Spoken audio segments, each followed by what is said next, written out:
미국이 한국을 대놓고 조롱했습니다. 한국산 무기요? 하하하. 장담컨대 한 발도 못 막을 겁니다. 지난 수십 년간 중동의 방산 시장을 독점해온 미국. 하지만 미국은 쏟아지는 이란의 미사일 앞에서 매뉴얼을 핑계로 도망쳤고, 이대로 가면 중동의 사막이 쑥대밭으로 변하는 건 시간 문제였습니다. 하지만 바로 그때 대한민국이 움직였습니다. 천궁2를 실은 한국의 수송기가 아부다비에 도착했고 48시간 동안 이란의 미사일 90%를 요격하는 데 성공했죠. 압도적인 요격률에 아랍에미리트는 경악했고 천궁2 10대를 더 사겠다며 현장에서 선입금까지 끝내버렸습니다. 도대체 무슨 일이 벌어진 걸까요? 전 세계 방산 업계 판도를 바꾼 한국산 비밀무기의 위력, 지금 시작합니다.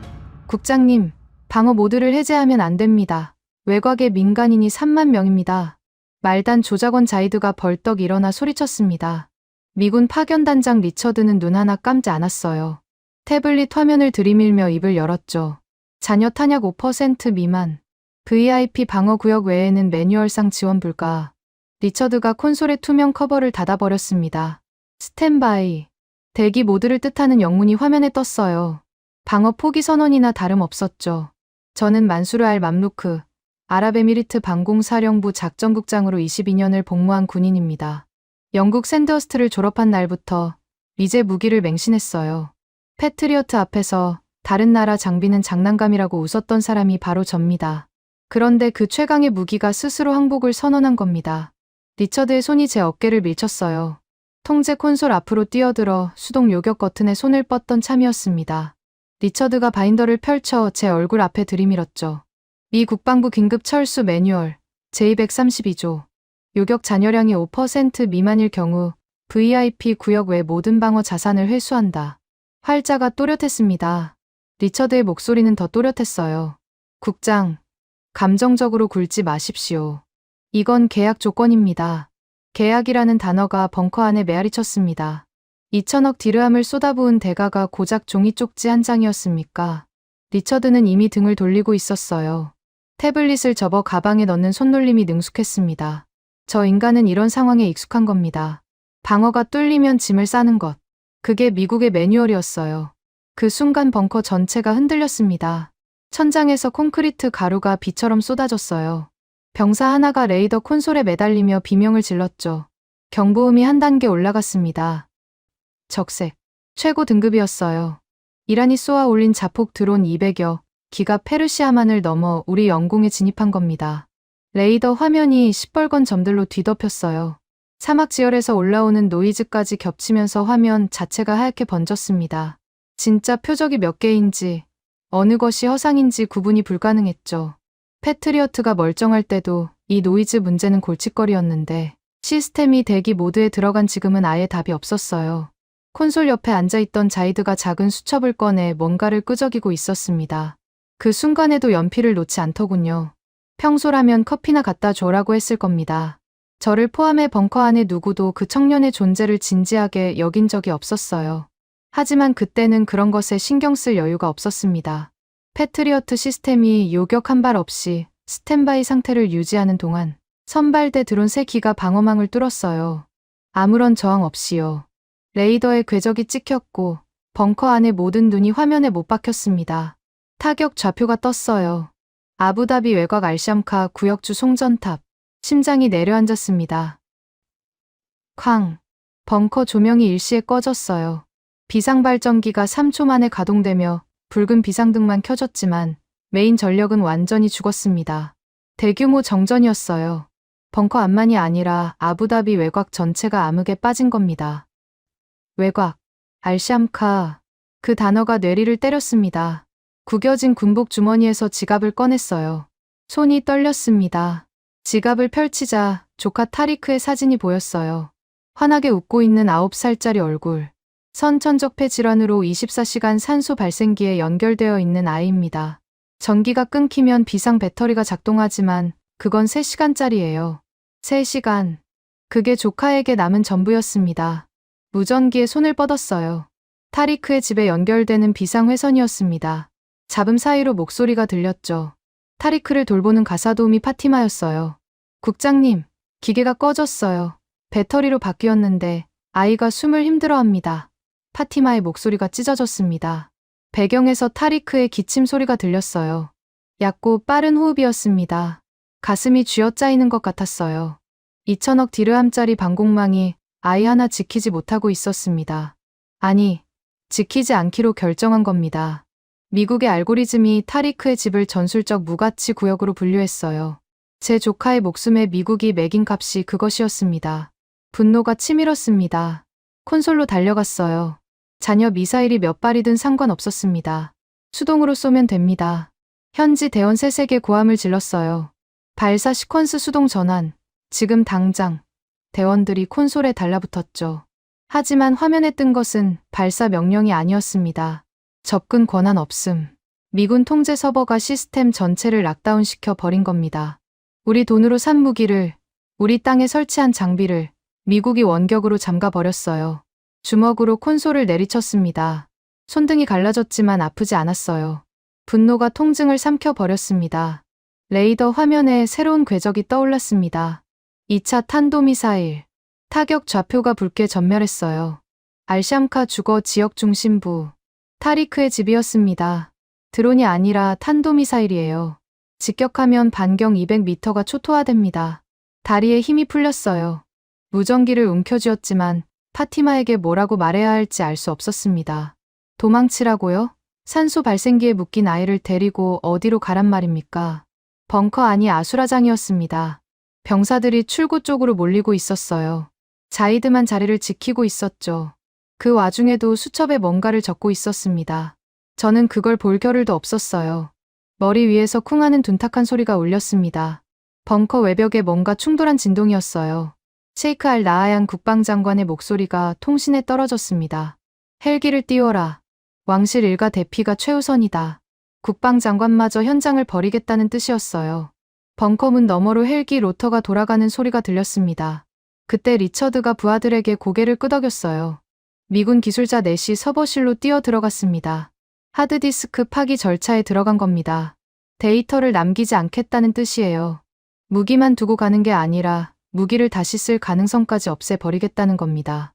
리처드가 기밀 태블릿을 가방에 쑤셔 넣으며 장갑차 키를 꺼냈어요. 마지막까지 태어냈습니다. 이 인간에게 아부다비는 비즈니스 현장이었고 철수는 다음 프로젝트를 위한 정리에 불과했어요. 서버실에서 디스크가 부서지는 소리가 났습니다. 고음의 금속 마찰음이었어요. 22년간 쌓아올린 방공 데이터가 사라지고 있었습니다. 무전기에서는 타리크의 숨소리가 점점 가늘어지고 있었어요. 콘솔 화면에는 접근 권한 없음이 떠 있었고 레이더에는 탄도미사일의 붉은 궤적이 타리크의 집을 향해 내려꽂히고 있었습니다. 지갑 속 사진을 엄지로 문질렀어요. 타리크의 웃는 얼굴이 비상등 불빛에 붉게 물들어 있었습니다. 22년 전 영국 졸업식 날 미국의 무기가 세상을 지킨다고 맹세했었죠. 그 맹세가 지금 제 핏줄의 숨통을 조이고 있었어요. 돈으로 산 철옹성은 무너졌고 돈을 받은 자들은 짐을 싸고 있었습니다. 벙커 바닥에 무릎을 꿇었어요. 군복 주머니를 뒤졌습니다. 손끝에 닿은 것은 모서리가 접힌 낡은 명함 한 장이었어요. 4년 전 제가 쓰레기통에 던졌다가 어쩐 일인지 지갑 안쪽에 끼어남아 있던 것이었습니다. 대한민국 방위사업청. 한글과 영문이 나란히 적혀 있었어요. 덜덜 떨리는 손으로 명함 뒷면의 번호를 눌렀습니다. 리처드가 벙커 중앙에 섰습니다. 태블릿을 한 손에 들고 주변을 둘러보는 눈빛이 차가웠어요. 기밀 서류가 아니라 매출 보고서를 읽는 사람의 눈이었습니다. 패트리어트 잔여 물량 일주일치 미만. 사드 요격탄 재고 제로. 방어선 붕괴를 공식 보고합니다. 태블릿을 접는 손놀림에 망설임이 없었어요. 봉투를 밀봉하듯 딱 닫더군요. 붕괴라는 단어가 벙커 안 40여 명의 귀를 때렸습니다. 하지만 리처드의 입에서 나온 그 단어는 절망이 아니라 행정 처리에 가까웠어요. 끝났으니 정리하겠다는 뜻이었습니다. 리처드가 고개를 돌려 휘하 기술진에게 손짓했습니다. 기다렸다는 듯이 미군 기술자 20여 명이 일사불란하게 움직이기 시작했어요. 서버실 문이 열리고 콘솔 패널이 뜯겼습니다. 하드디스크를 분리하는 금속음이 벙커 안에 울려 퍼졌어요. 드라이버 돌아가는 소리, 케이블 뽑히는 소리, 데이터가 사라지는 소리. 그 소리들이 전부 같은 말을 하고 있었습니다. 우리는 떠난다. 당신들은 알아서 하라. 참을 수 없었어요. 리처드의 멱살을 움켜쥐었습니다. 양복 옷깃이 제 소나귀에서 구겨졌어요. 이럴 수 없습니다. 계약서에 방어 보증이 명시되어 있소. 목소리가 갈라졌습니다. 리처드는 눈 하나 깜짝하지 않았어요. 제 손을 내려다보더니 바인더를 다시 펼쳤습니다. 미 국방부 긴급 철수 매뉴얼 제232조. 두 번째로 들이미는 거였어요. 국장, 이건 계약 위반이 아닙니다. 계약 조건에 따른 정상 절차예요. 리처드가 제 손가락을 하나씩 떼어냈습니다. 마치 서류에 붙은 클립을 빼는 것처럼요. 굴욕이었습니다. 22년 동안 이 나라 하늘을 지켰다는 사람이 양복 입은 비즈니스맨의 손가락 힘에 밀려나고 있었어요. 리처드가 벙커 출구 쪽으로 걸어갔습니다. 그때 통신병이 소리쳤어요. 프랑스 라팔 편대 접근 중. 지원 전투기 4기입니다.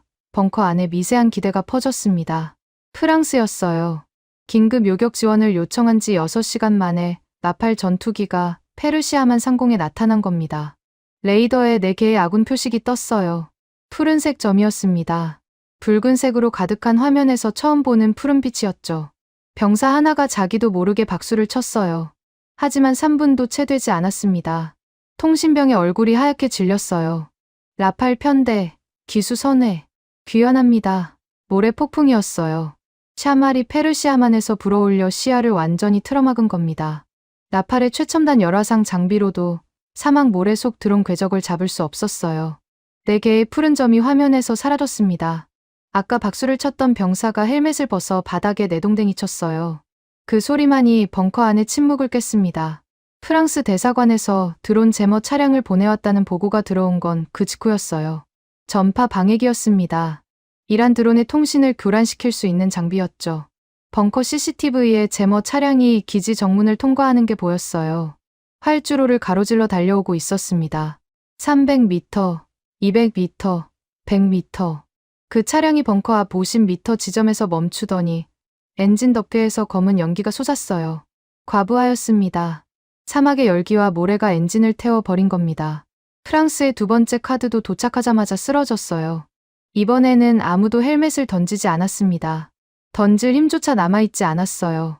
알-나하얀 국방장관이 위성전화를 움켜쥐었습니다. 백악관 직통 회선이었어요.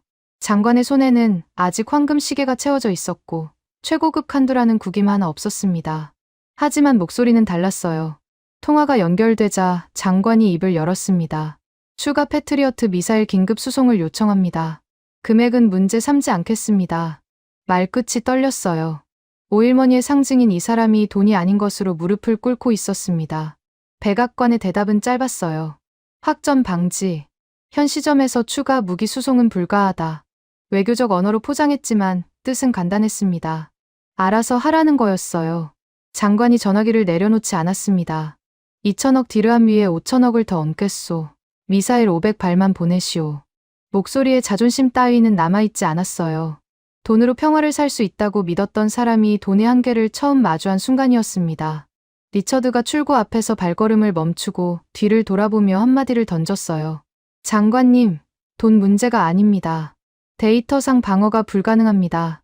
가방을 어깨에 걸치며 떠나는 리처드의 뒷모습에는 미안함이라고는 한 톨도 없었어요. 데이터라는 말이 가슴에 박혔습니다. 미국에게 우리는 데이터였어요. 수치가 맞으면 지키고 수치가 안 맞으면 버리는 거였습니다. 벙커 CCTV 화면이 전환됐어요. 기지 외곽 도로였습니다. 미군 장갑차 6대가 흙먼지를 일으키며 공군 기지 방향으로 질주하고 있었어요. 일렬로요. 마치 퍼레이드처럼 정돈된 대열이었습니다. 철수 훈련을 수없이 반복한 티가 났어요. 쏟아지는 폭격 속에서도 차간 거리가 정확히 유지되고 있었습니다. 벙커 안병사들이 CCTV를 올려다보았어요. 화면 속 먼지가 가라앉아 텅 빈 도로만 남았습니다. 미국은 정말로 떠났어요. 22년간 동맹이라고 불렀던 나라가 장갑차 6대의 짐을 싣고 사라진 데 걸린 시간은 12분이었습니다. 동요가 시작됐어요. 현지 경비대원 중 셋이 무기를 벽에 기대놓고 출구 쪽으로 걸어갔습니다. 하나가 헬멧을 벗었고 둘이 뒤따랐어요. 파이살 경비대장이 소리를 질렀지만 발걸음을 멈추는 병사는 없었습니다. 미국이 떠났는데 우리가 남아서 뭘 하겠냐는 표정이었어요. 리처드의 장갑차가 남긴 흙먼지보다 그 표정이 더 가슴에 칼을 꽂았습니다. 우리 군인들마저 이 벙커를 버리려 하고 있었어요. 이게 동맹의 결말입니까? 이게 2천억 디르함의 값어치입니까? 텅 빈 패트리어트 통제석을 바라보았습니다.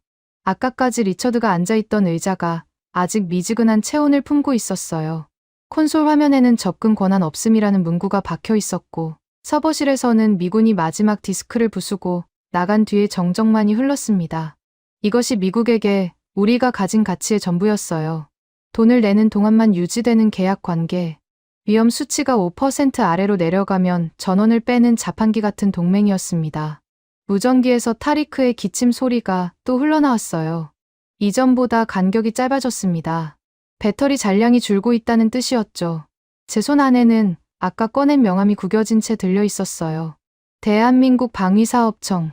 4년 전 제가 코웃음 치며 쫓아낸 사람들이었습니다. 한국제 미사일이라니 장난감 아니냐고 했었죠. 그때 그 연락관의 얼굴이 떠올랐어요. 모욕을 당하고도 고개를 숙이며 명함을 내밀던 그 사람. 제가 받지도 않고 바닥에 떨어뜨린 명함을 주워서 조용히 제 책상 위에 올려놓고 돌아갔던 그 사람이었습니다. 그 명함이 지갑 안쪽에 끼어 4년을 버텼어요. 더듬거리는 손으로 번호를 다시 눌렀습니다. 첫 번째 시도는 연결이 끊겼거든요. 신호음이 울렸어요. 1번, 2번, 3번. 끊어질 것 같은 신호음 사이로 벙커 천장이 또 한 번 흔들렸습니다. 네 번째 신호음 끝에 상대방이 전화를 받았어요. 한국어가 들렸습니다. 입술이 바짝 말라 있었어요. 22년 군 생활에서 한 번도 쓴 적 없는 언어를 꺼내야 했습니다. 영국 유학 전 아버지가 억지로 보내셨던 한국어 학원에서 배운 서툰 문장이 혀끝에 올라왔어요. 여기는 아부다비입니다. 도와주십시오. 4년 전에 무례했습니다. 천궁이 필요합니다. 제발. 문법이 엉망이었을 겁니다. 하지만 그 순간 저에게 남은 것은 구겨진 명함 한 장과 부서진 자존심뿐이었어요. 전화를 끊고 나서도 손이 떨렸습니다. 상대방이 뭐라고 대답했는지 정확히 기억나지 않아요. 확인하겠다. 기다리라. 그런 말이었던 것 같습니다. 하지만 확신할 수 없었어요. 4년 전에 제가 내쫓은 나라에서 도움의 손을 내밀어 줄 리가 있겠습니까? 무전기 너머로 타리크의 숨소리가 점점 짧아지고 있었고 벙커 안에는 비상등의 붉은 빛만 남아 있었습니다. 구원은 오지 않을 거라는 생각이 뼛속까지 파고들었어요. 그런데 18시간 뒤 아부다비 군용 활주로 관제탑에서 연락이 왔습니다. 정체불명 수송기 한 대가 비상 착륙 허가를 요청하고 있다는 거였어요. 국적은 대한민국. 기종은 C-130점. 관제탑 병사의 목소리가 의아하다는 듯 올라갔습니다. 국장님, 한국이요? 한국이 왜 여기에 수송기를 보냅니까? 저도 몰랐어요. 진짜 오리라고는 생각하지 못했거든요. 모래 폭풍이 활주로를 덮고 있었고 이란의 드론이 아직 상공을 배회하고 있었습니다. 그 속을 뚫고 착륙하겠다는 건 제정신이 아니었어요. 활주로 CCTV를 켰습니다. 모래바람 사이로 C-130의 회색 동체가 흔들리며 내려오고 있었어요. 기체가 활주로에 닿는 순간 타이어에서 모래 기둥이 솟았습니다. 착륙이 아니라 충돌에 가까웠어요. 기체가 멈추고 후방 적재함이 열리자 저는 화면에 얼굴을 바짝 들이밀었습니다. 나올 것으로 예상한 건 중무장 특수부대였어요. 최소 20-30명은 되는 완전 군장 병력이었죠. 사막에서 전쟁을 치르려면 그 정도는 와야 하니까요. 적재함에서 내린 것은 5명이었습니다. 달랑 5. 군복이 아니었어요. 구겨진 작업복 차림이었습니다. 맨 앞에 선 사람은 50대 후반쯤 되어 보였는데 회사 마크가 반쯤 지워진 빛바랜 점퍼를 입고 있었어요. 머리카락에 모래가 내려앉았고 손톱에는 기름때가 끼어 있었습니다. 그 뒤로 헝클어진 머리에 뿔테 안경을 쓴 젊은 사람, 떡 벌어진 체격의 중년 남자, 그리고 통역으로 보이는 사람 하나가 서 있었어요. 마지막 한 명은 구형 노트북 2대를 양팔에 껴안고 비탈을 내려오다 발을 헛디뎠습니다. 노트북을 떨어뜨리지 않으려고 안간힘을 쓰며 모래 위에 엎어졌어요. 그게 대한민국이 보내준 구원의 전부였습니다. 벙커 입구에서 그들을 맞았어요. 맨 앞에 남자가 다가왔습니다. 통역이 옆에 섰어요. 그가 입을 열었는데 경상도 억양이 묵직하게 깔렸습니다. 통역이 옮겼어요. 천궁 체계종합 책임자 강철민입니다. 발사대가 어디 있습니까? 인사도 악수도 없었어요. 브리핑을 요청하지도 않았습니다. 이 사람이 처음 내뱉은 말이 발사대 위치였어요. 당황스러웠습니다. 아니, 솔직히 말하면 화가 났어요. 이 상황의 심각성을 이해는 하고 온 겁니까? 고작 5명의 노트북 몇 대로 뭘 하겠다는 겁니까? 뒤에서 코웃음이 들렸습니다. 리처드였어요. 철수 장갑차를 기다리며 벙커 출입구에 기대서 있던 리처드가 한국팀을 위아래로 훑어보더니 팔짱을 꼈습니다. 저 인원으로 하루 만에 장비를 세팅한다고? 자살행위군. 영어였지만 통역을 거칠 필요 없을 만큼 뜻이 선명했어요. 강철민이라는 사람은 리처드를 쳐다보지도 않았습니다. 마치 바람 소리를 무시하듯 고개를 돌려 벙커 내부를 살폈어요. 그 무시가 리처드의 코웃음보다 더 날카로웠습니다. 알 라하얀 국방장관도 그 자리에 있었어요. 한국팀 5명을 본 장관의 표정이 굳었습니다. 황금 시계 찬 손목을 들어 저를 가리켰어요. 만수르, 이게 자네가 불러들인 지원인가? 목소리에 실망이 칼날처럼 서 있었습니다. 5명이라니. 미군 20명이 못한 걸 5명이 한다는 건가? 장관의 혀차는 소리가 벙커에 울렸어요. 대답할 말이 없었습니다. 저도 같은 생각이었으니까요. 그때 강철민이 통역에게 뭔가를 말했습니다. 통역이 제게 다가와 전했어요. 현지 인력 3명만 붙여달랍니다. 브리핑은 필요 없고 발사대 케이블 연결부터 하겠답니다. 브리핑을 생략하겠다는 말에 눈을 의심했어요. 아니, 귀를요. 이 벙커의 방공 체계가 어떤 상태인지, 이란의 공격 패턴이 어떤지, 레이더 노이즈가 얼마나 심한지 파악도 않고 작업을 시작하겠다고요? 무모함을 넘어 무지에 가까운 태도 아닙니까? 하지만 거절할 처지가 아니었어요. 자이드와 경비대원 2를 배정했습니다. 강철민이 점퍼 주머니에서 스패너를 꺼냈어요. 언제부터 들고 있었는지 모르겠습니다.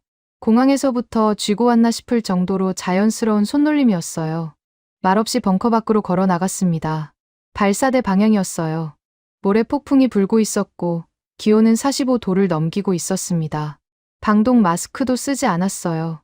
체격이 좋은 중년 남자가 뒤따랐고 뿔테 안경 쓴 젊은 사람은 노트북을 아는 채 벙커 안에 남았습니다. 그 젊은 사람이 콘솔 옆에 쪼그려 앉더니 노트북을 열었어요. 구형이었습니다. 겉면에 스티커가 덕지덕지 붙어 있었고 모서리가 까져 있었어요. 그걸 천국 레이더 서버 포트에 직접 꽂았습니다. 키워드를 두드리기 시작했는데 그 속도가 기관총 쏘는 것 같았어요. 농담이 아닙니다. 벙커 안에서 유일하게 살아있는 소리가 그 자판 소리였어요. 30초쯤 지났을까 노트북 화면에 뭔가가 떠올랐습니다. 숫자와 좌표가 빼곡한 표였어요. 자이드가 옆에서 그 화면을 보고 있었습니다. 자이드의 눈이 커졌어요. 이건 미군 시스템이 놓친 드론 궤적입니다. 자이드가 저를 돌아보며 말했어요. 목소리가 떨리고 있었습니다. 뿔테 안경의 젊은 사람, 나중에 안 이름이 박동호였는데 그가 노트북 하나로 미군 패트리어트가 이틀 동안 잡아내지 못한 미세 드론 궤적 50개를 단번에 화면에 띄워낸 겁니다. 레이더가 죽어있는데 어떻게 가능했냐고요. 천궁의 다기능 레이더가 수동 모드에서도 잡아둔 로그 데이터를 박동호가 노트북으로 직접 끌어낸 거였어요. 미군은 자기들 시스템이 꺼지면 데이터도 함께 사라진다고 생각했겠지만 천궁의 설계는 달랐던 겁니다. 화면에 50개의 궤적선이 펼쳐졌습니다. 이란 드론의 침투 경로가 낱낱이 드러났어요.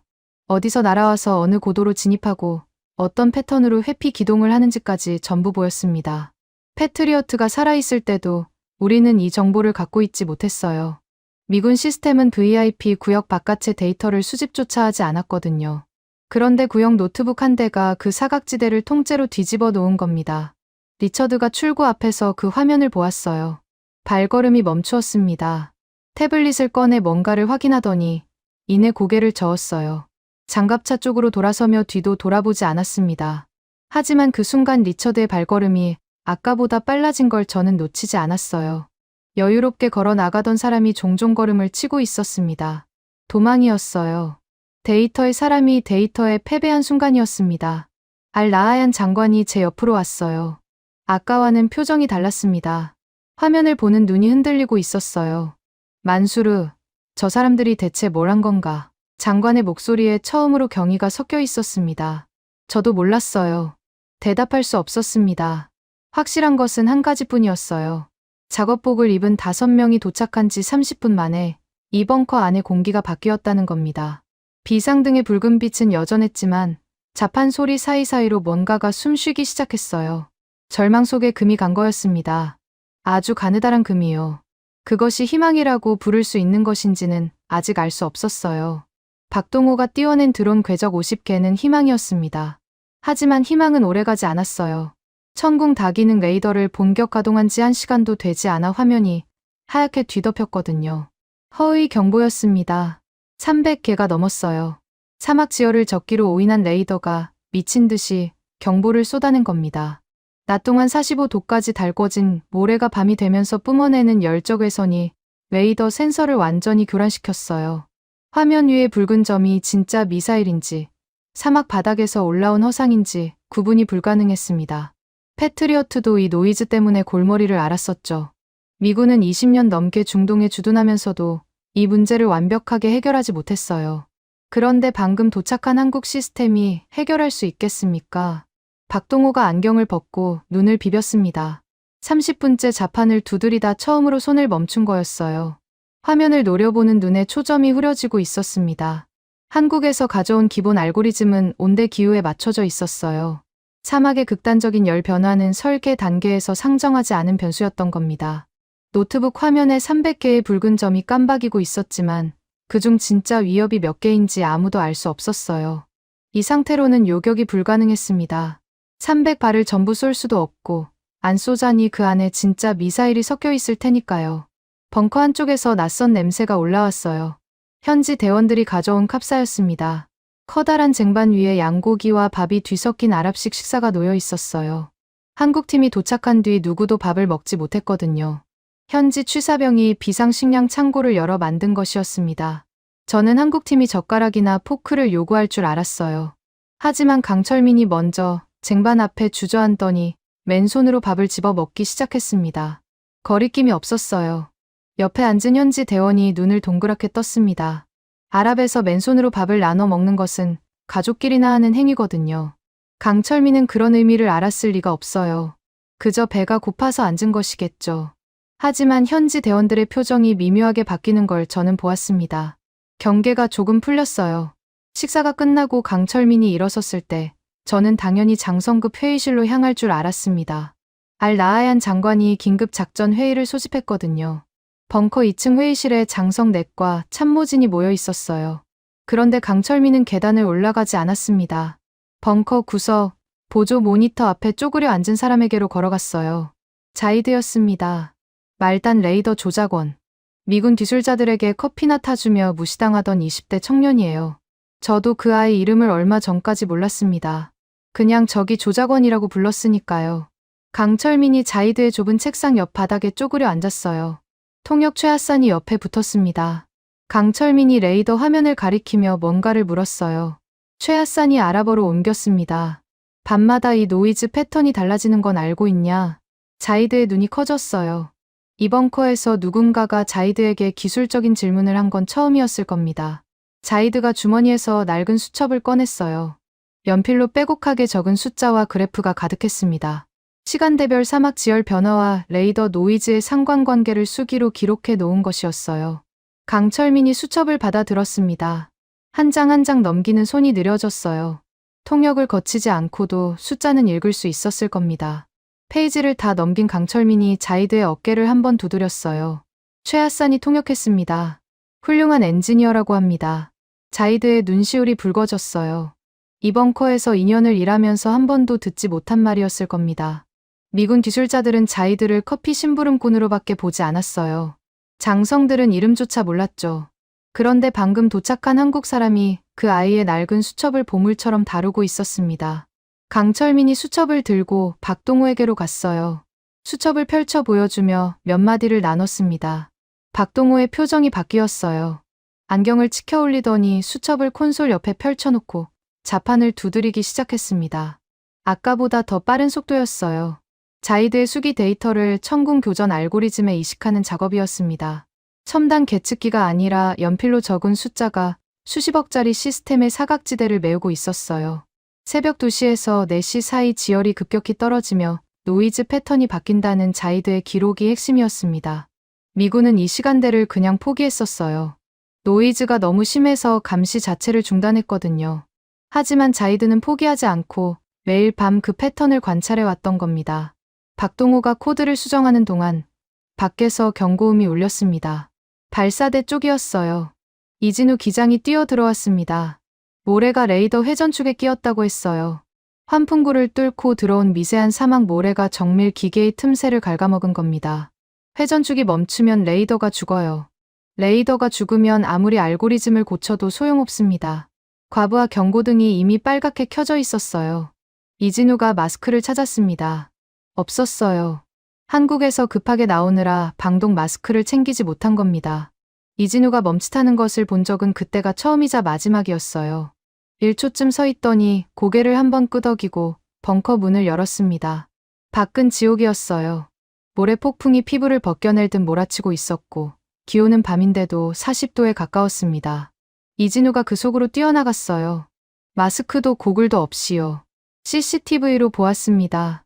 레이더 회전축 위로 올라간 이진우가 맨손으로 모래를 파내고 있었어요. 모래가 눈과 코를 덮쳤지만 멈추지 않았습니다. 한 움큼, 두 움큼. 모래를 파내는 속도가 기계적이었어요. 감정이 없는 것처럼 보였지만 그건 감정을 접어둔 거였을 겁니다. 회전축에 모래를 치운 뒤에도 문제는 끝나지 않았어요. 레이더 기반부의 온도가 너무 높았습니다. 냉각수가 부족했어요. 이 사막 한가운데서 냉각수를 구할 방법은 없었습니다. 이진우가 벙커로 돌아오더니 자기 배낭에서 물통을 꺼냈어요. 하루 배급량이었습니다. 사막에서 물 한 병은 생명이에요. 이진우가 그 물을 발전기 냉각구에 들이부었습니다. 한 방울도 남기지 않았어요. 옆에 있던 현지 대원이 소리를 질렀습니다. 알아보였지만 뜻은 알 수 있었어요. 미쳤냐는 거였죠. 이진우는 대답하지 않았습니다. 빈 물통을 바닥에 내려놓고 다시 발사대 쪽으로 걸어갔어요. CCTV로 그 장면을 보고 있었습니다. 의자에서 몸이 일어났어요.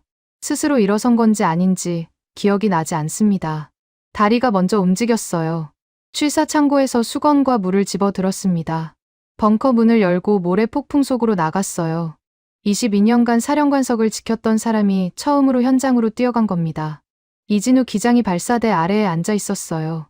눈이 벌겋게 충혈되어 있었고 손등의 피부가 모래에 벗겨져 피가 배어 있었습니다. 제가 수건을 내밀자 이진우가 고개를 들었어요.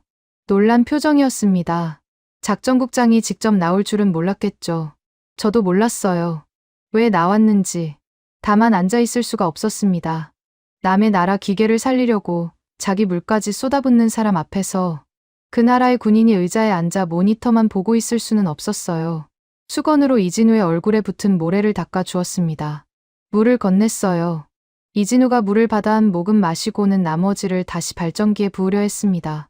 제가 그 손을 잡았어요. 마시라는 뜻으로 고개를 저었습니다. 이진우가 잠깐 저를 보더니 물을 마셨어요.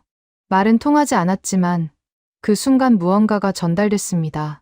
벙커로 돌아왔을 때 박동호가 자판에서 손을 떼고 있었습니다. 화면이 바뀌어 있었어요. 300개의 노이즈가 사라지고 선명한 점 둘이 남아 있었습니다. 10km 밖에서 접근 중인 이란 스텔스 드론 2기였어요. 자이드의 수기 데이터를 이식한 알고리즘이 사막 지열의 허위 신호를 걸러낸 겁니다. 300개의 가짜 속에서 진짜 둘을 골라낸 거였어요. 벙커 안이 조용해졌습니다. 모두가 화면을 보고 있었어요. 아까까지 하얗게 죽어있던 레이더가 숨을 쉬고 있었습니다. 자이드가 수첩을 가슴에 끌어안고 서 있었어요. 그 낡은 수첩이 수백억짜리 장비가 해내지 못한 일을 해낸 겁니다. 벙커 구석에서 누군가의 숨소리가 들렸어요. 울음을 참는 소리였습니다. 누구인지는 확인하지 않았어요. 아마 저였을 수도 있습니다. 새벽 4시였습니다. 자이드의 데이터를 이식한 알고리즘이 스텔스 드론 2기를 잡아낸 뒤 벙커 안에는 긴장 속에서도 미세한 안도가 깔려 있었어요. 박동호가 모니터 앞에서 코드를 다듬고 있었고 이진우 기장은 발사대 냉각 상태를 점검하러 다시 밖으로 나갔습니다. 강철민 수석은 벙커 구석에서 통역관 최하상과 현지 대원들의 교대 일정을 조율하고 있었어요. 사막의 새벽은 고요했습니다. 폭격이 잠시 멈춘 거였어요. 이란이 다음 공격을 준비하는 시간이었죠. 저는 그 고요가 반갑지 않았습니다. 폭풍 전의 정적이라는 걸 22년간 이 벙커에서 일한 사람이라면 본능으로 알아요. 레이더 화면이 먼저 감지했습니다. 동쪽 해상에서 다수의 발사 여론이 동시에 포착됐어요. 하나가 아니었습니다. 둘도 아니었어요. 박동호가 자판을 멈추고 화면에 얼굴을 들이밀었습니다. 최하산이 숫자를 읽었어요. 200. 200기입니다. 벙커 안에 공기가 얼어붙었습니다. 이란이 역대 최대 규모의 드론을 동시에 쏘아 올린 겁니다. 200기가 편대를 이루어 페르시아만을 넘어오고 있었어요. 그중 상당수의 궤적이 아부다비 외곽, 타리크가 있는 주거 지역을 향하고 있었습니다. 무전기를 잡았어요. 파티마의 목소리를 들어야 했습니다. 주파수를 맞추자 잡음 사이로 타리크의 기침 소리가 먼저 들렸어요. 배터리 잔량을 물었습니다. 파티마가 숫자를 읽었어요. 23%. 3시간짜리 비상 배터리의 4분의 1도 남지 않은 거였습니다. 타리크의 숨소리가 아까보다 더 얕았어요. 간격이 불규칙했습니다. 아이의 폐가 버텨내는 한계에 가까워지고 있었어요. 그때 벙커 전체가 암전됐습니다. 비상등마저 꺼졌어요. 완벽한 어둠이었습니다. 3초, 5초, 7초. 아무것도 보이지 않았어요. 누군가의 비명이 울렸고 장비가 바닥에 떨어지는 소리가 났습니다. 이란의 전파 교란 공격이었어요. 단순한 폭격이 아니라 전자전이었습니다. 강력한 교란 전파가 벙커의 전력 계통을 통째로 마비시킨 겁니다. 비상발전기의 제어판까지 먹통이 됐어요. 7초 뒤에 보조 배터리가 작동하며 비상등이 다시 켜졌지만 메인 전력은 완전히 죽어 있었습니다. 콘솔 화면이 전부 꺼져 있었어요. 천궁 시스템도 임시 절전 모드로 강제 전환됐습니다. 레이더가 멈춘 거였어요. 방금 전까지 200개의 궤적을 추적하던 화면이 까만 거울이 되어 제 얼굴만 비추고 있었습니다. 박동호가 노트북을 뒤집었어요. 본체 배터리로 전환한 겁니다. 화면이 켜졌지만 레이더 연결은 끊겨 있었어요. 천궁의 중앙 서버가 절전 모드에 들어갔기 때문이었습니다. 서버를 깨우려면 메인 전력이 필요했고 메인 전력은 돌아올 기미가 없었어요. 박동호가 안경을 벗고 눈을 감았습니다. 3초쯤이었어요. 다시 눈을 뜨고 자판을 두드리기 시작했습니다. 뭔가를 시도하고 있었지만 노트북 배터리 잔량은 42%를 찍고 있었어요. 시간이 없었습니다. 위성전화가 울린 건 그 직후였습니다. 강철민 수석이 받았어요. 한국에서 온 통화였습니다. 합동통제소 김 국장이었어요. 벙커 안이 조용해서 위성전화의 스피커 소리가 벽에 부딪혀 울렸습니다. 전부 들렸어요. 한국어였지만 최하산이 실시간으로 속삭이듯 통역했습니다. 강 수석, 거긴 이미 틀렸어. 전력도 끊기고 레이더도 죽었다며. 천궁이 실전에서 뚫리는 모습이 생중계되면 향후 수출길 다 막혀. K방산의 미래가 달린 문제야. 당장 대사관 차량에 타라. 김 국장의 목소리는 다급하면서도 단호했어요. 아기가 아니라 계산이었습니다. 천궁이 이 사막에서 실패하면 한국 방위산업 전체가 타격을 입는다는 논리였어요. 빠져나와서 실패를 최소화하라는 뜻이었습니다. 미군의 철수 매뉴얼과 논리의 구조가 같았어요. 수치가 안 맞으면 손절하라는 거였습니다. 강철민이 위성전화를 귀에 대고 서 있었습니다. 대답하지 않았어요. 김 국장의 목소리가 계속 흘렀습니다. 1시간이야. 1시간 안에 대사관 장갑차가 도착한다. 전원 탑승해. 이건 명령이야. 명령이라는 단어가 벙커 안에 떨어졌습니다. 한국팀 전원이 강철민을 보고 있었어요.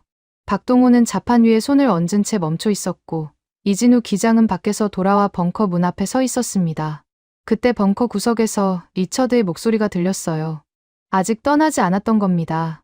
마지막 장갑차를 기다리고 있었던 모양이에요. 리처드가 팔짱을 끼며 한국팀을 바라보았습니다. 빨리 도망쳐라. 저 고철 덩어리들. 사막 태양의 하루면 전부 녹아내릴 거다. 영어가 벙커 벽에 부딪혀 올렸어요. 통역이 필요 없었습니다. 조롱의 톤은 만국 공통이니까요. 리처드의 입꼬리가 올라가 있었어요. 한국팀이 떠나는 모습을 보고 싶었던 겁니다. 자기가 옳았다는 확인을 원했어요. 제가 강철민 앞으로 갔습니다. 눈물을 참아야 했어요. 이 사람들은 제가 4년 전에 내쫓은 나라에서 왔습니다. 그런데도 모래 폭풍을 맞으며 맨손으로 레이더를 고쳤고 마실 물을 기계에 부었어요. 충분했습니다. 이 이상은 요구할 자격이 제게 없었어요. 최하산에게 말했습니다. 통역해 주십시오. 당신들은 충분히 했다고. 개죽음 당하지 말고 고국으로 돌아가라고. 최하산이 한국어로 옮겼어요. 강철민이 저를 봤습니다. 기름때 낀 손으로 위성전화를 쥐고 있었어요. 표정이 읽히지 않았습니다. 화도 슬픔도 아닌 뭔가를 결정한 사람의 얼굴이었어요. 강철민이 최하산에게 한마디를 했습니다. 최하산이 제게 돌아서며 통역했어요. 기계는 포기해도 생명은 포기 못합니다. 12글자였어요. 아랍어로 옮기면 더 짧았습니다. 하지만 그 문장이 벙커 안의 공기를 바꿔놓았어요. 리처드의 조롱이, 김 국장의 명령이, 제 눈물이 전부 그 한마디 앞에서 멈추었습니다. 타리크의 얼굴이 떠올랐어요. 산소호흡기를 낀 채 창밖을 보고 있을 9살짜리 아이. 강철민이라는 사람은 그 아이의 이름도 얼굴도 모를 겁니다. 하지만 어딘가에 숨이 꺼져가는 생명이 있다는 건 알고 있었어요. 그것만으로 충분했던 겁니다. 강철민이 위성전화를 내려다보았습니다. 김 국장의 목소리가 아직 흘러나오고 있었어요. 강철민이 전화기 뒷면을 열었습니다. 배터리를 빼내더니 바닥에 놓았어요. 구두발로 밟았습니다. 2번. 배터리 케이스가 갈라지며 기판이 드러났어요. 한 번 더 밟자 완전히 부서졌습니다. 명령을 받을 수단을 스스로 없앤 겁니다. 벙커 안의 모든 시선이 강철민의 발끝에 꽂혀 있었어요. 부서진 배터리 조각이 바닥에 흩어졌습니다. 강철민이 벙커 출입문으로 걸어갔어요. 문을 닫았습니다. 잠금 레버를 돌렸어요. 철컹 소리가 났습니다. 벙커 문이 내부에서 강제 폐쇄된 겁니다.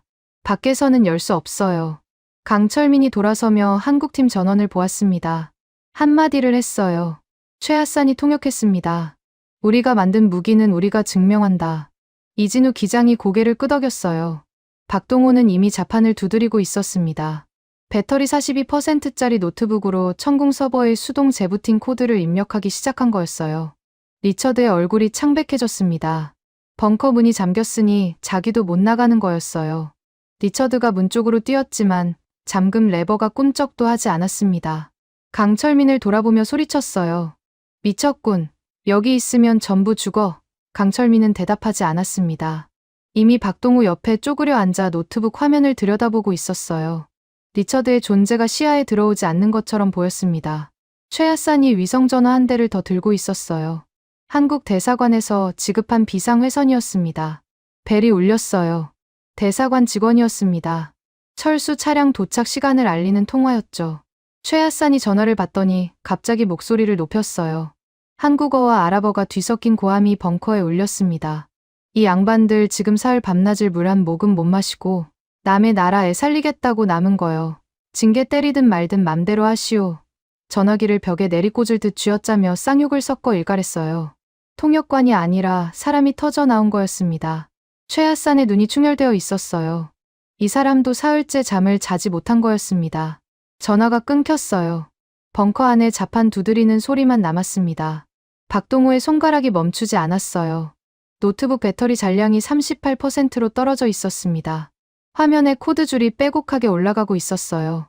천궁 서버를 메인 전력 없이 깨우는 우회 경로를 만들고 있는 거였습니다. 설계도에 없는 방법이었어요. 현장에서 즉석으로 만들어내는 거였습니다. 레이더 화면은 아직 꺼져 있었고 밖에서는 200기의 드론이 아부다비를 향해 날아오고 있었어요. 배터리는 줄어가고 시간은 사라지고 있었습니다. 하지만 벙커 문은 잠겨 있었어요. 강철민이 잠근 그 문이 도망칠 수 없다는 선언이자 끝까지 싸우겠다는 각오였습니다. 박동호의 노트북 배터리가 31%를 찍었을 때 화면에 초록색 커서가 깜박였습니다. 재부팅 코드가 먹힌 거였어요.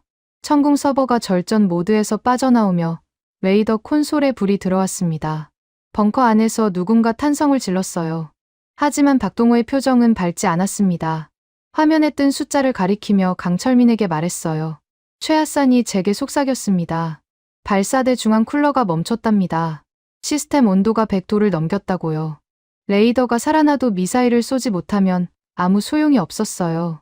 발사대의 냉각 장치가 작동하지 않으면 미사일 추진체가 과열로 자폭합니다.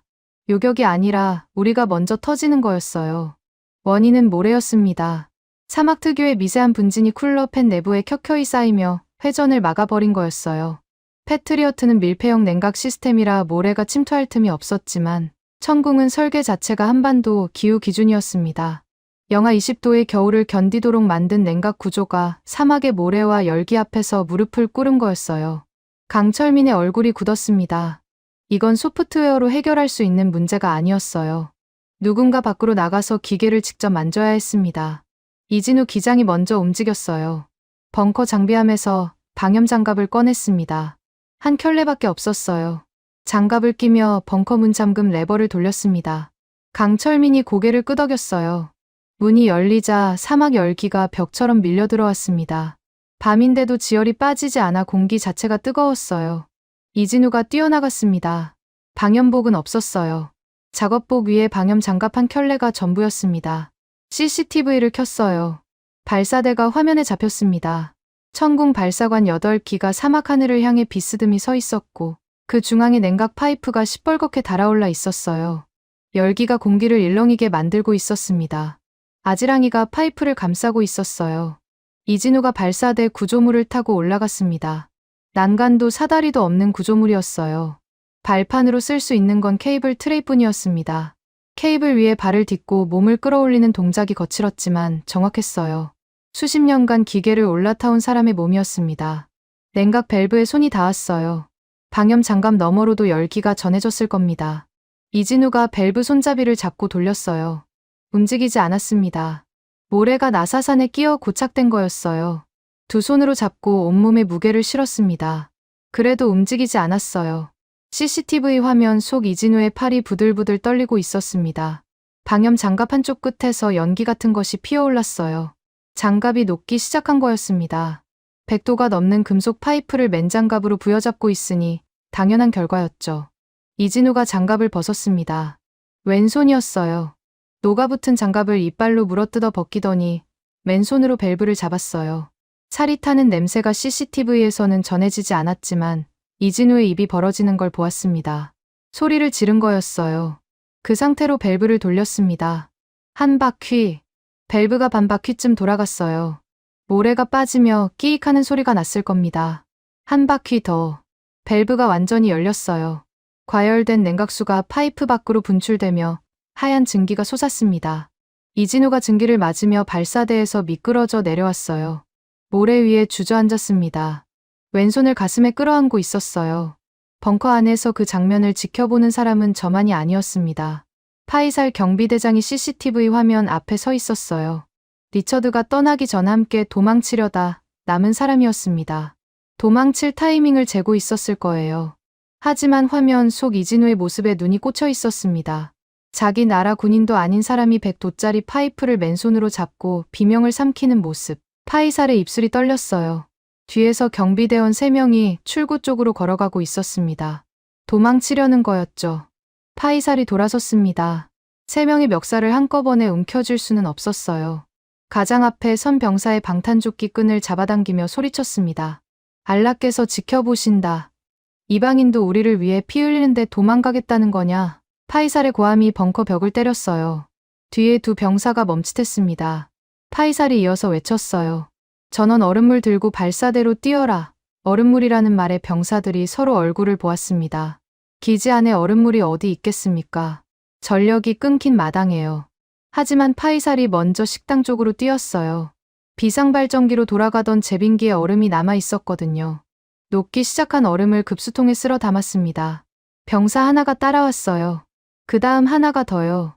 도망치려던 3명이 전부 급수통을 들고 발사대로 뛰어나갔습니다. 밖에서 벌어지는 일이 CCTV에 찍혔어요. 파이살의 부하들이 얼음물을 발사대 냉각 파이프에 끼얹고 있었습니다. 이진우가 모래 위에 앉은 채 왼손에 물을 부어주는 병사를 멍하니 바라보고 있었어요. 말이 통하지 않았을 겁니다. 하지만 얼음물의 차가움은 통역이 필요 없었겠죠. 그때 벙커 출입구에서 낯선 발소리가 울렸습니다. 군화 소리가 아니었어요. 고급 구두 소리였습니다. 고개를 돌렸어요. 알-나하얀 국방장관이 벙커 계단을 내려오고 있었습니다. 칸두라가 아니었어요. 방탄복을 입고 있었습니다. 최고급 전통 의상 대신 까만 방탄복에 헬멧까지 쓴 모습은 처음 보았어요. 황금 시계가 없었습니다. 손목이 비어 있었어요. 장관이 제 앞에 섰습니다. 만수르. 장관의 목소리가 달랐어요. 명령하는 톤이 아니었습니다. 내 차에 냉각수가 있다. 아니, 내 차만이 아니라 주차장에 있는 모든 차에 냉각수가 있어. 무슨 뜻인지 바로 알아들었습니다. 장관의 최고급 SUV 3대가 기지 주차장에 있었어요. 벤틀리, 롤스로이스, 메르세데스. 대당 20만 디르함이 넘는 차량이었습니다. 라디에이터 냉각수를 뽑으면 엔진이 망가져요. 장관이 그걸 모를 리 없었습니다. 전부 뽑아서 쓰라. 장관이 파이사를 보며 말했어요. 파이살이 경례를 붙이고 뛰어나갔습니다. 주차장에서 소리가 들렸어요. 렌치로 라디에이터 캡을 여는 금속음이었습니다. 20만 디르함짜리 엔진에서 냉각수가 양동이에 쏟아져 내렸어요. 한 대, 두 대, 세 대. 파이살의 병사들이 양동이를 릴레이로 전달해 발사대까지 날랐습니다. 거기서 그치지 않았어요. 주차장에 있는 군용 차량과 민간 차량 가리지 않고 에어컨 냉매와 냉각수를 전부 뜯어내기 시작했습니다. 차량 5대, 10대, 20대. 기지 안에 모든 차가 냉각수를 내놓았어요. 이진우 기장이 화상 입은 손을 옷자락에 감싼 채 일어섰습니다. 병사들이 가져온 냉각수를 발사대 파이프에 연결하는 작업을 지휘하기 시작했어요. 한국어와 아랍어가 뒤섞였지만 손짓이면 충분했습니다. 파이프 여기, 밸브 저기, 호스 연결. 이진우가 가리키면 병사들이 뛰었어요. 차량에서 뜯어낸 호스를 천궁 발사대, 냉각 시스템에 임시로 연결하는 거였습니다. 매뉴얼에 없는 작업이었어요. 현장에서 즉석으로 만들어내는 응급수술이었습니다. 벙커 안에서는 자이드가 레이더 안테나 쪽으로 뛰어나갔어요. 박동호가 알려준 각도 수치를 적은 메모지를 한 손에 쥐고 있었습니다. 레이더 자동 추적이 불안정한 상태에서 기계적 사각지대를 보완하려면 안테나 수동 조준경을 직접 돌려야 했어요. 자이드가 안테나 기반부에 올라붙었습니다. 메모지를 이에 물고 양손으로 조준경 핸들을 잡았어요. 0.3도씩 돌리며 박동호가 지정한 방위각에 맞추는 작업이었습니다. 첨단 장비의 빈틈을 사람의 손으로 메우고 있었어요. 박동호가 벙커 안에서 미친 듯이 자판을 두드리고 있었습니다. 차량 냉각수로 땜질한 냉각 시스템의 유량과 온도가 정상 규격과 달랐어요. 자동차 냉각수는 미사일 발사대용이 아니니까요. 압력이 다르고 점도가 달랐습니다. 그 차이를 소프트웨어로 보정해야 했어요. 타겟팅 딜레이 코드를 수정하고 냉각 센서의 허용 범위를 현장 수치에 맞게 바꾸는 작업이었습니다. 노트북 배터리가 24%까지 떨어져 있었어요. 박동호의 이마에 땀이 줄줄 흘렀지만 닦을 틈도 없었습니다. 온도 수치가 내려가기 시작했어요. 98도, 93도, 87도. 발사대 콘솔의 경고등이 빨간색에서 주황색으로 바뀌었습니다. 82도, 79도. 주황색이 노란색으로 바뀌었어요. 벙커 안에서 숨을 죽이고 화면을 보던 사람들 사이로 작은 신음이 새어나왔습니다. 75도를 찍었을 때 경고등이 꺼졌어요. 레이더 화면에 적 타겟이 하나둘 살아나기 시작했습니다. 200개의 붉은 점이 전부 떠올랐어요. 그리고 그 점 하나하나 옆에 초록색 테두리가 생겼습니다. 라곤. 조준 완료. 200개 전부가 사격 대기 상태에 들어간 겁니다. 이방인의 화상 입은 손과 현지인의 얼음물이 만들어낸 방패였어요. 자동차 냉각수와 낡은 수첩과 구형 노트북이 빚어낸 기적이었습니다. 강철민 수석이 발사대 콘솔 앞에 섰습니다. 200개의 붉은 점에 초록색 라곤 테두리가 붙어 있었어요. 전부 사격 대기 상태였습니다. 하지만 강철민은 버튼에 손을 대지 않았어요. 콘솔 위 투명 안전 커버를 내려다보고 있었습니다. 옆에 선 최하산이 제게 속삭였어요. 발사 순서를 계산하고 있답니다. 200개를 동시에 쏠 수는 없었거든요. 미사일 재고가 한정되어 있었고 발사대 과열 문제도 여전했습니다. 한 발씩 쏘는 정석 매뉴얼대로라면 200기의 드론을 전부 잡기엔 시간이 턱없이 모자랐어요. 강철민이 박동호를 불렀습니다. 몇 마디를 나눴어요. 박동호가 고개를 저었습니다. 강철민이 다시 말했어요. 박동호가 또 고개를 저었습니다. 세 번째 강철민이 손가락으로 천장을 가리켰어요. 무슨 뜻인지 몰랐습니다. 최하산이 귀를 기울이더니 제게 돌아섰어요. 표정이 묘했습니다. 사막 열상승 기류를 역이용해서 20발을 동시에 쏘겠답니다. 뭐라고요? 20발 동시 발사라니. 천궁 운용 매뉴얼에 그런 항목은 없습니다. 패트리어트도, 사드도, 세계 어떤 방공 체계도 그런 전술을 쓰지 않아요. 미사일끼리 궤적이 간섭하면 공중에서 충돌할 수 있거든요.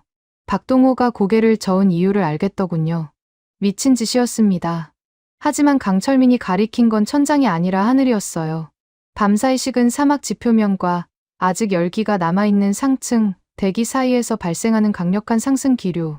미사일이 올라가면서 그 기류를 타면 궤적 간 간격이 벌어진다는 계산이었습니다.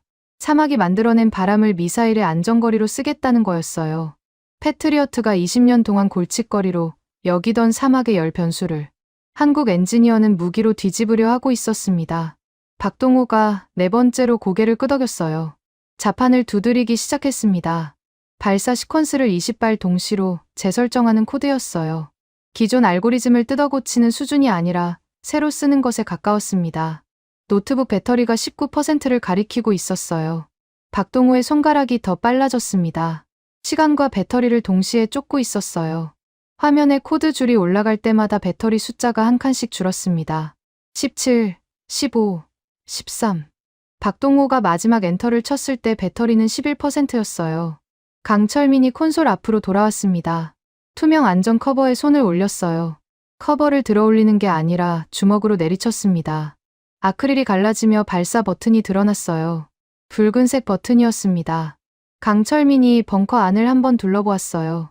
만수르, 자이드, 파이살, 알-라하얀 장관, 그리고 벙커 구석에 웅크린 리처드까지. 모든 시선이 강철민의 손에 꽂혀 있었습니다. 전탄 발사. 강철민의 목소리가 벙커를 울렸어요. 최하산의 통역이 필요 없었습니다. 강철민이 버튼을 강타했어요. 손바닥 전체로 내리쳤습니다. 벙커 전체가 흔들렸어요. 바닥이 아니라 공기가 먼저 떨렸습니다. 벽을 통해 전해지는 발사음이 심장을 두드렸어요. 한 발이 아니었습니다. 동시에 수십 발이 치솟는 소리였어요. 굉음이 연속으로 이어졌습니다. 쿵, 쿵쿵쿵. 기관총을 쏘는 것 같은 연속 발사음이 벙커 천장을 타고 울렸어요. CCTV를 켰습니다. 발사대 8기에서 미사일이 동시에 솟아오르고 있었어요. 불기둥이 사막 밤하늘을 갈랐습니다. 하나가 아니라 20개의 불기둥이 부채꼴로 퍼져나갔어요. 사막의 열상승 기류를 타고 궤적이 벌어지며 하늘을 뒤덮었습니다. 마치 거대한 손이 하늘을 움켜쥐는 것 같았어요. 레이더 화면을 보았습니다. 200개의 붉은 점을 향해 초록색 요격선이 뻗어나가고 있었어요. 하나, 둘, 셋. 붉은 점이 터지며 사라졌습니다. 사각형 팝업이 떴어요. 요격 성공. 5, 6, 10. 붉은 점이 초록으로 바뀌는 속도가 점점 빨라졌습니다. 자이드의 수기 데이터를 이식한 알고리즘이 모래 폭풍의 노이즈를 완벽하게 걸러내고 있었어요. 이란 드론의 엔진 여럿만을 콕 집어 타격하고 있었습니다. 허위 신호해소가 헛발질하는 미사일이 단 한 발도 없었어요. 벙커 안이 숨을 멈추었습니다. 레이더 화면의 붉은 점이 눈에 보이는 속도로 줄어들고 있었거든요. 200개, 170, 140, 100. 시간이 지날수록 화면이 깨끗해졌어요. 아무도 말을 하지 않았습니다. 숫자가 말을 하고 있었으니까요. 1분이 지났어요. 붉은 점이 50개 아래로 떨어졌습니다. 2분이 지났어요. 20개. 3분이 되었을 때 200개의 붉은 점 중 180개 이상이 초록색으로 바뀌어 있었습니다. 요격률 90%. 3분 만에요. 벙커 구석에서 비명 같은 환호가 터졌습니다. 현지 병사 하나가 헬멧을 벗어 공중에 던졌어요. 옆에 있던 병사가 그를 끌어안았습니다. 파이살 경비대장이 무릎을 꿇으며 이마를 바닥에 대었어요. 기도였습니다. 병사 셋, 넷이 파이살 옆에 무릎을 꿇었어요. 통제실 전체가 울음과 기도와 환호로 뒤섞였습니다. 저는 레이더 화면을 보고 있었어요. 화면 한 구석에 타리크의 집 좌표가 있었습니다. 알샴카 외곽 주거지. 리제 패트리어트가 전술적 무가치 구역으로 버린 바로 그 구역이었어요. 그 좌표 위에 붉은 점이 하나 남아 있었습니다. 타리크의 집을 향해 낙하하던 마지막 미사일이었어요. 숨이 멎었습니다. 초록색 요격선이 그 붉은 점을 향해 뻗어나가고 있었지만 거리가 아슬아슬했어요. 심장이 한 박자 한 박자 세어지는 것 같았습니다. 요격선이 붉은 점에 닿았어요. 팝업이 떴습니다. 요격 성공. 파편 잔여량 제로. 타리크의 집 위에 아무것도 떨어지지 않았습니다. 다리에 힘이 풀렸어요. 콘솔을 잡고 겨우 버텼습니다. 미국이 버린 하늘을, 미국이 가치 없다고 분류한 아이의 머리 위를 한국이 지켜냈어요. 구형 노트북과 자동차 냉각수와 맨손으로 돌린 밸브가 만들어낸 방패가 제 조카의 숨통을 살린 겁니다. 무전기를 잡았어요. 파티마의 주파수를 맞췄습니다. 잡음이 길었어요. 목이 조여왔습니다. 파티마의 목소리가 들렸어요. 국장님, 폭발음이 멈췄어요. 타리크가 자고 있어요. 숨을 쉬고 있어요. 무전기를 쥔 손에 힘이 풀렸습니다. 입술을 깨물었어요. 벙커 안에서 울면 안 된다고 생각했는데 눈물이 볼을 타고 흘러내렸습니다. 지갑 속 타리크의 사진을 꺼냈어요. 비상등 불빛에 사진이 붉게 물들어 있었습니다. 살아있다. 아이가 살아있었어요. 벙커 밖 CCTV에 하늘이 찍혔습니다. 요격된 드론의 잔해가 사막 상공에서 불꽃이 되어 흩어지고 있었어요. 수십 개의 화염이 동시에 터지며 밤하늘을 수놓았습니다. 불꽃놀이 같았어요. 아니, 그보다 더 장엄했습니다. 대한민국 미사일이 그린 궤적이 하늘 전체를 덮고 있었거든요. 그 불빛 아래 사막이 환하게 밝혀졌어요. 리처드가 벙커 구석에서 고개를 들었습니다. CCTV 화면을 보고 있었어요. 하늘 가득 펼쳐진 요격의 불꽃과 레이더 화면의 초록색 점들. 리처드가 태블릿을 꺼냈어요. 화면을 켰습니다. 거기에 뭐가 떠 있는지 저도 보았어요. 커다란 빨간 글씨. 에러. 패트리어트 시스템의 최종 상태 보고였습니다. 리처드의 시스템은 이 전장을 방어 불가능으로 판정했었어요. 데이터상 불가능한 일이 눈앞에서 벌어지고 있었습니다. 리처드의 입이 열렸어요. 매뉴얼을 찢어발긴 미친놈들. 영어였지만 감탄인지 자조인지 분간이 안 됐습니다.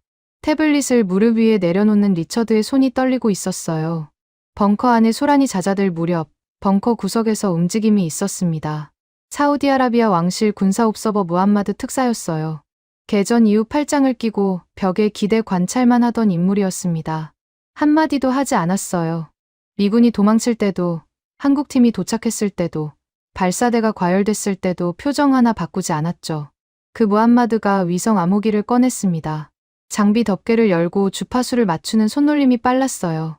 수신처를 설정하더니 입을 열었습니다. 즉시 빈살만 왕세자 전화께 연결하라. 목소리가 낮았지만 벙커 안에 선명하게 울렸어요. 이어서 한마디를 더 했습니다.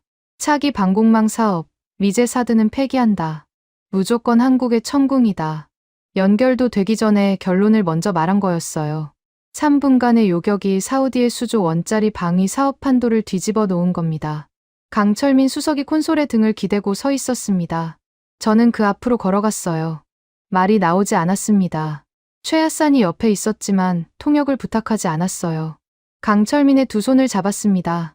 기름때와 모래가 묻은 거친 손이었어요. 꽉 쥐었습니다. 강철민이 제 손을 마주 잡았어요. 고개를 한번 끄덕였습니다. 그것으로 충분했어요.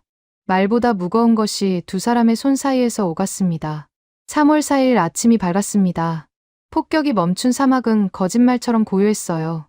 밤새 하늘을 뒤덮던 불꽃의 잔해가 모래 위에 검은 조각으로 흩어져 있었습니다. 벙커 밖으로 나서자 새벽 공기가 차갑게 얼굴을 때렸어요. 어젯밤 40도를 넘기던 기온이 20도 아래로 떨어져 있었습니다. 사막의 아침은 언제나 이렇게 기만적이에요. 잔인한 밤이 끝나면 아무 일 없었다는 듯 서늘한 아침이 찾아옵니다. 벙커 안에서는 강철민 수석이 현지 대원들을 모아놓고 있었어요. 통역관 최하산이 옆에 섰고 박동호가 노트북을 펼쳤습니다. 배터리를 교체했더군요. 기지 통신실에서 쓰던 예비 배터리를 이진우 기장이 어디선가 구해온 거였어요. 화면에 레이더 유지보수 매뉴얼이 떠 있었습니다. 한글이었어요. 최하산이 한 줄씩 아랍어로 옮기고 박동호가 콘솔을 직접 조작하며 시연했습니다. 사막 환경에서 모래가 어디로 침투하는지, 열 변화에 따라 센서를 어떻게 보정하는지, 냉각 시스템 점검 주기를 며칠로 잡아야 하는지, 전날 밤 목숨을 걸고 터득한 것들을 고스란히 풀어놓고 있었어요. 현지 대원 12명이 바닥에 앉아 메모를 하고 있었습니다. 자이드가 맨 앞줄에 있었어요. 낡은 수첩이 아니라 새 노트를 펼치고 있더군요. 누가 준 건지 모르겠지만 표지에 한글로 뭔가 적혀 있었습니다. 나중에 물어보니 박동호가 자기 수첩을 찢어서 준 거였어요. 표지에 적힌 한글은 박동호의 이름이었습니다. 교육이 1시간쯤 이어졌을 때 벙커 계단에서 발소리가 울렸어요. 알-라하얀 국방장관이었습니다. 어젯밤 방탄복을 입고 내려왔던 바로 그 계단이었죠. 하지만 오늘은 칸두라를 다시 입고 있었어요. 깨끗한 새 칸두라였습니다. 황금 시계는 여전히 없었어요. 손목이 비어있는 게 오히려 자연스러워 보였습니다. 장관의 뒤로 수행원 셋이 따라왔어요. 그중 하나가 서류 가방을 들고 있었습니다. 장관이 강철민 앞에 섰어요. 최하산이 옆으로 붙었습니다. 장관이 수행원에게 손짓하자 서류 가방이 열렸어요. 안에서 나온 것은 백지수표였습니다. 아랍에미리트 국방부 직인이 찍힌 공식 발주서였어요. 품목란에 30개 포대 추가라고 적혀 있었고 금액란은 비어 있었습니다. 원하는 숫자를 쓰시오. 장관의 목소리가 단호했어요. 어젯밤 백악관에 애원하던 목소리와는 완전히 다른 사람이었습니다. 강철민이 발주서를 들여다보았어요. 3초쯤 보더니 서류를 접어 장관에게 돌려줬습니다. 최하산이 통역했어요. 그 전에 무기를 스스로 다룰 교육센터부터 지으시라고 합니다. 장관의 눈이 커졌어요. 수조 원짜리 계약을 거절한 게 아니었습니다. 순서를 바꾸라는 거였어요. 무기를 파는 것이 먼저가 아니라 무기를 다루는 사람을 기르는 것이 먼저라는 뜻이었습니다. 미국은 무기를 팔고 통제 서버의 비밀번호를 쥐고 있었어요. 접근 권한 없음. 그 한 줄이 우리를 무력하게 만들었죠. 강철민은 그런 방식을 거부하고 있었습니다. 장관이 한참 동안 강철민을 바라보았어요. 고개를 끄덕였습니다. 수행원에게 뭔가를 지시했어요. 수행원이 뛰어나갔습니다.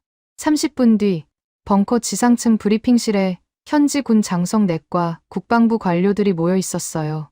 알-라하얀 장관이 단상에 섰습니다.